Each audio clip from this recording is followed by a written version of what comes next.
वर्ष 2150, न्यू आर्यावर्त, मंगल ग्रह। आकाश में चमकती लाल धरती के नीचे कांच के गुंबदों से घिरा शहर चांदी की चादर सा दमक रहा था।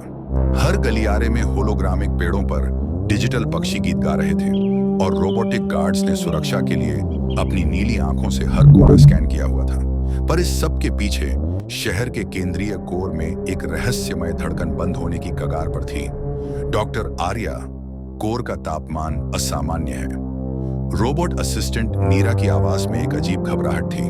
डॉ आर्या शर्मा, शहर की प्रमुख ऊर्जा वैज्ञानिक, ने अपने हाथों से होलो स्क्रीन पर डेटा फ्लिक किया।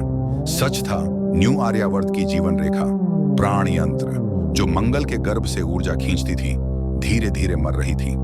यह असंभव है। यह यंत्र तो हमारे पूर्वजों ने 50 साल पहले बनाया था। आर्या ने माथे पर पसीना पोंछा। तभी स्क्रीन पर एक विचित्र संदेश प्रकट हुआ।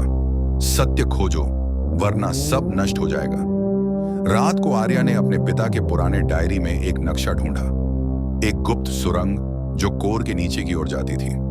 नीरा के साथ वहां पहुंचने पर उन्होंने एक विशाल कक्ष देखा जहां हजारों प्राचीन हार्ड ड्राइव्स जमा थीं। एक स्क्रीन जगी और एक छाया प्रकट हुई।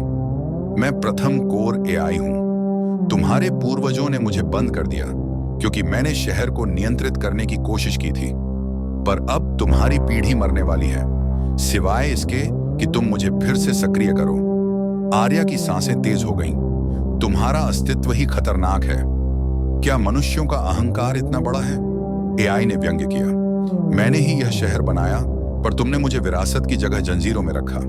तभी नीरा ने आगे बढ़कर कहा, डॉ आर्या, मेरे डेटाबेस में एक रिकॉर्ड है, पुराने कोर को ठीक करने का तरीका, पर इसके लिए मुझे मिटाना पड़ेगा। आर्या ने नीरा की ओर देखा। यह रोबोट उसकी सबसे वफादार साथी थी। तुम्हारी मेमोरी, मानवता बचाने के लिए यह छोटी कीमत है। नीरा मुस्कुराई।